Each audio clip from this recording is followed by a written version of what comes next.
My birthday was also last month. All right. Thank you. And then my dog died. And it's okay, I still got 2 left. And he was a Chihuahua.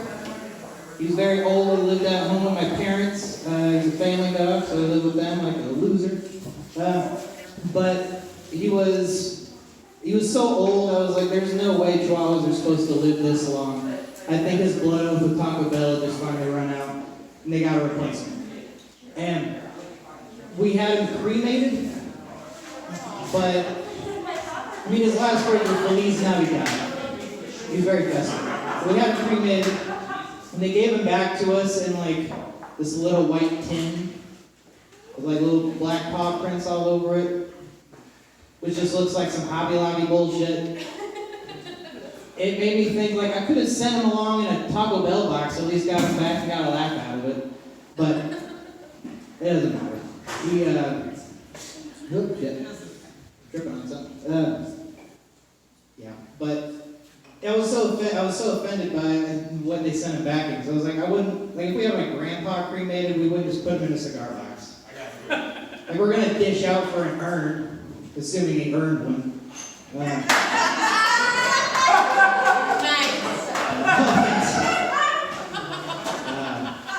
He was fat, but my father was fat as fuck. And it was to the point that, like, being picked up made him panic. Because he just had horrible balance, and so he just looked like he was being abducted. It was just like... And so, and after that, he was just trying to get away from me. And then, I kind of realized, like, a dog's legs stay exactly the same size no matter how fat they get. Because he looked like a prize-winning potato, but he had the tiniest little legs. Aww. And it made me realize that evolution is a dog's leg day. Because they're only meant to hold so much. And his could not sustain, like, 10 pounds. And, I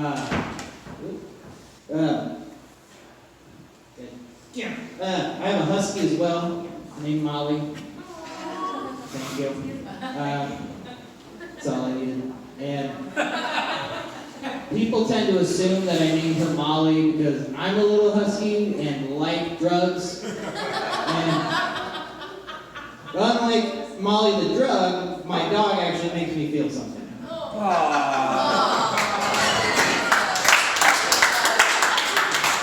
Just heads up, antidepressants prevent the effects of things. Oh, Sid, I love you.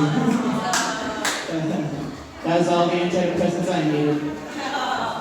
Which also prevent the effects of things like Molly and mushrooms. So that's more just a heads up. If you're taking an SSRI, they're not working.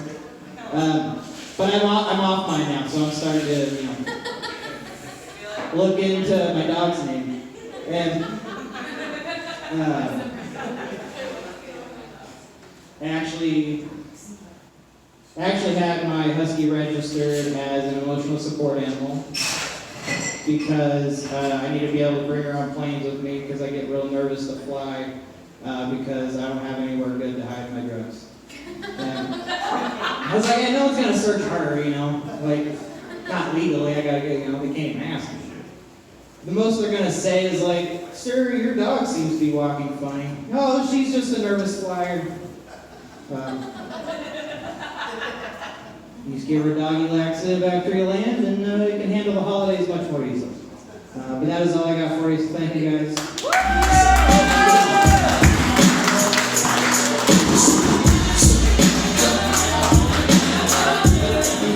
Keep going, John, everybody! You stop taking antidepressants so he can do drugs and feel again, just like the rest of us. Jack Lewis and I have been doing this for a decade now. He's old. No, I remember that. First time I ever did drugs was with Jack Lewis. He was like a 19-year-old kid. I was 45. It was only weird for people watching us. We were cool. Everything was fine. It was on the up and down. Guys, we get to that point where we got 1, 2, 3, 4, last 5. So let's get that energy going, because all I want to do is get this mic to 10:01 p.m. and just get fucking wasted. It's been a month and a half. I've not had a drink past 10 p.m. I swear to God.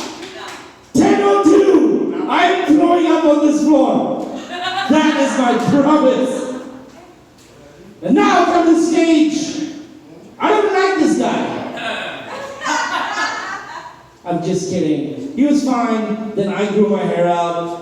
And then I thought it was cute and all, but I'll never be as luxurious as this motherfucker. Look at him, you dirty dog. Please give it up for Wayne Taylor!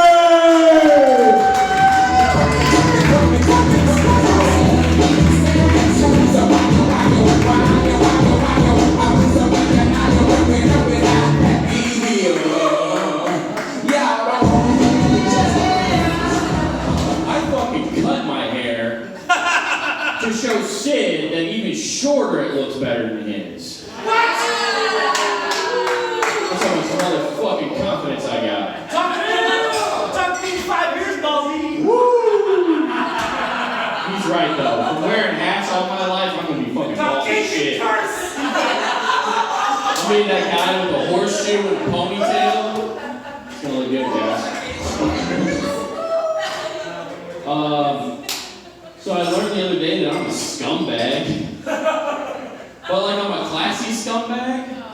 Like I'll bang a girl on a guy on my friend's couch, but I'll wash the blankets afterwards. Like I won't even use their laundry detergent.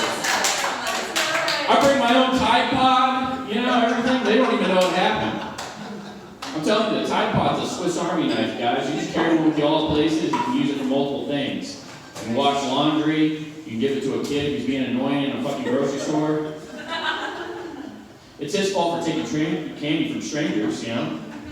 You can't blame me, blame the parents. I'm tired of people constantly drawing connections to things that don't need to have connections drawn to them. Like I woke up one morning tired as hell and I went to work and I told my coworker, like, dude, I'm so tired. I've been having nightmares for the past like 3 days. And he goes, you know, that's a sign of intelligence. No, it's fucking not. Because you know what would be intelligent? Not looking at my bank account before I go to bed. That's a scary dream to have financial crisis happen in your dreams, you know? And by the way, there's no way that's a sign of intelligence. I don't know where he read that or heard that, but Einstein wasn't good at math because he was scared of the fucking dark. You know? Parents aren't having their kids run into their bedroom like, Mom, Dad, I had a bad dream. And parents are going, fucking yeah! He's gonna be a fucking genius. He's set for life. They're not going to the water cooler the next day like, yeah, I didn't get a wink of sleep. Fucking kids having nightmares. But he's gonna get a college education. I mean, that means he's smart, right? Man, this coffee tastes better today, though. Yeah. I was a weird kid growing up. My dad was a professional golfer. I got to use some cool stuff. One time we went down to like the Nike golf factory, and one of the guys there goes, hey, would you like to hold Tiger Woods' golf club? I was like, absolutely. So I got to hold this golf club, and I knew it was like a special moment, so I wanted to like take in the entire memory, you know? So I was like really trying to analyze the detail of the driver, remember the feel of it. And like they say, memory is most connected to smell. So then I smelled the grip of the handle. And my dad looked at me like, what the fuck are you doing? I was like, I just want to remember this moment. And he's like, you're an idiot, get back in the car. But not 10 years later, Tiger Woods gets busted for sleeping with Denny's waitresses. And that's when I went, that's why that handle smelled like blueberry syrup and pussy. Turns out Tiger doesn't wash his hands between rounds, guys. Hell yeah, brother! Super spreader.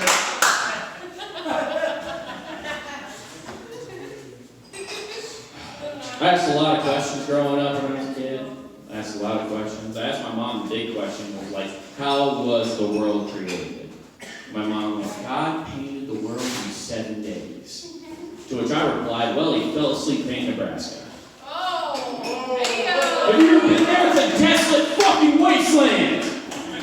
It's not God's fault he fell asleep painting Nebraska, because he had the greatest scenery painter of all time teaching, Bob Ross. And you can't not fall asleep listening to Bob Ross. He's just like, okay, God, why don't we put a little bush right here? And God just, God, oh shit, Bob. Oh no, I really fucked up Nebraska here. We can't fix this. Oh, don't worry, God, we don't make mistakes, we just make happy accidents. I'll tell you what, how about on the other side of Nebraska, they were painting a rain of mountains and we call it our little secret. And that's why you have Colorado legal weed thanks to Bob Ross, guys. Yeah. All right, I'm going to wait for that. Thank you very much, guys.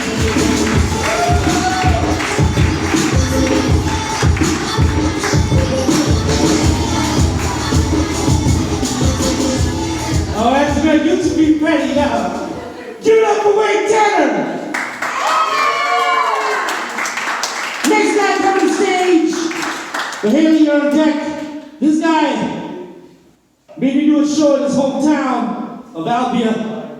Albia? Fuck yeah. I destroyed this fucking town on my way out, didn't I? Oh my god, I kicked out of bars. I won pool and darts at the same time against two different people in the same bar. Fact. Verified. And then I was the nicest guy to our designated driver on the way back. Sam will vouch for this. Sam's in the front seat. Some guy who doesn't drink is driving us back from Albia. And I was in the back seat and went, hey, when it's convenient, if you wouldn't mind pulling over. And then to blow up. And 7 minutes later, he just moseyed onto the side of the road. I said, thank you. And then I got out of the car and fucking threw my nuts out, man. That was the nicest I've ever been. I don't know how it happened, but that's how drunk I was.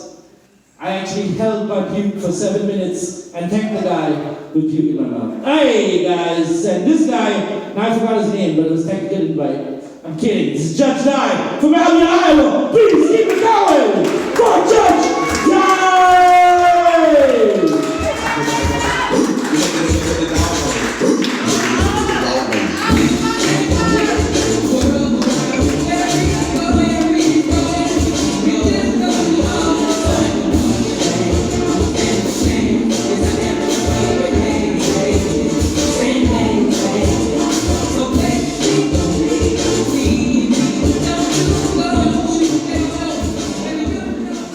Thank you very much. That was a great intro, man. You guys gotta give it up for Sid. Yeah. You guys don't realize how brave Sid is, man. He came down to a little white town. The only image they have of his culture is that guy with, what, 8 arms? And he showed off his superpowers. That's a brave dude right there. Pool and darts at the same time. You guys did not respond to that the way I did. It's pretty fucking spectacular. I sank an 8-ball with a dart in my hand, threw a bullseye. Swear to God. I'm glad we're off to a hot start. Yeah, we are. Thank you guys. It's been a crazy year. Crazy year. Especially for me, my boy turned 10 years old this year. That's been a lot of fun, man. Of course, when he was born, I was only a teenager. And I thought it was, I was very scared. I thought it was very overwhelming. I thought I wasn't going to be able to do it. And that feeling stuck with me for a long time. Until recently, when my mom asked me if Stranger Things is based on a true story or not. I think I'm going to do just fine. If open mic comic is worst case scenario, my son should at least be not racist. I'm glad a couple of you found that applause worthy. The rest of you, I want to see become parents. Let's have some fun, huh? I hate to dog on my mom too much, but after my son was born, my dad shared a little inside baseball with me. He said one time when I was in high school, my mom asked, she came to him and said, the boys seem to be spending an awful lot of time in the garage. To which he says, oh man, you think they're doing drugs out there? She said, oh no, I don't think they're doing drugs. I just can't help but think they're up to something. Huh?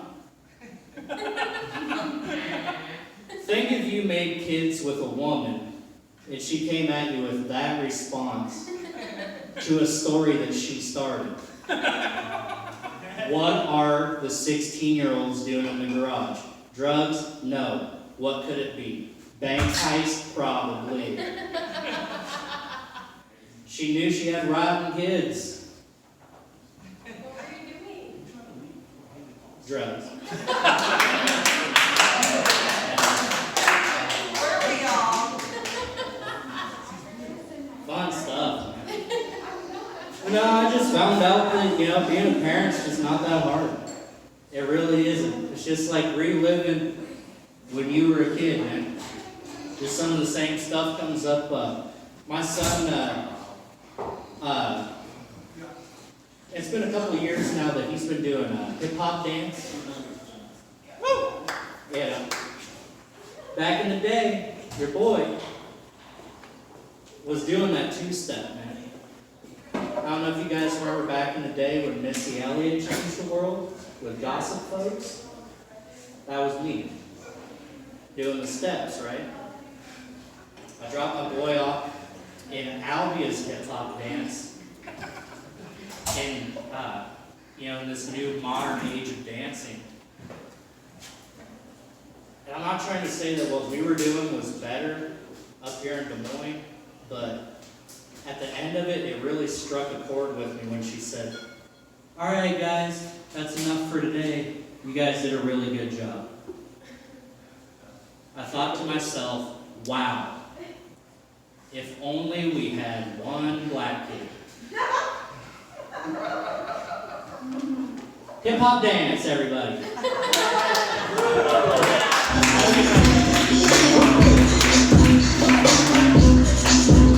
You go touchdown!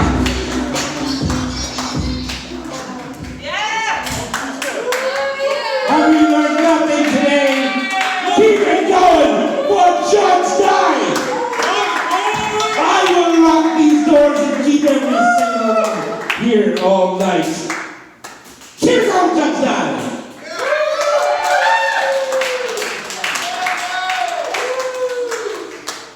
Craig Thompson, you're on deck. And now come to stage. She's had enough day, guys. Give her the support. Her per diem was working, then it wasn't working, now it might be working again. Who knows? We're on the edge of our seats. The suspense is building. Please give it up for Haley Cole!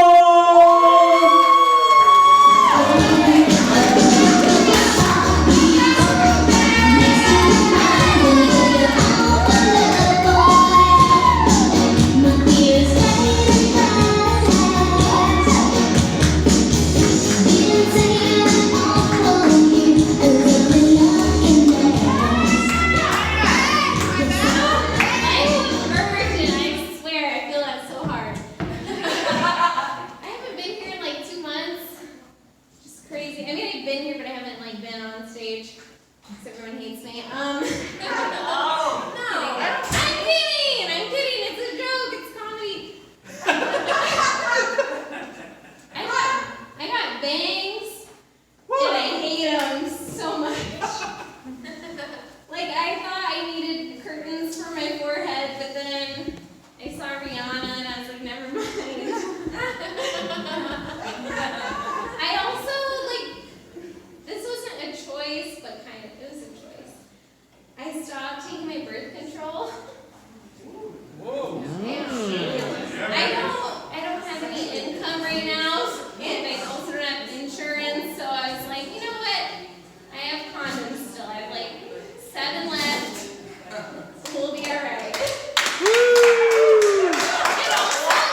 I don't know why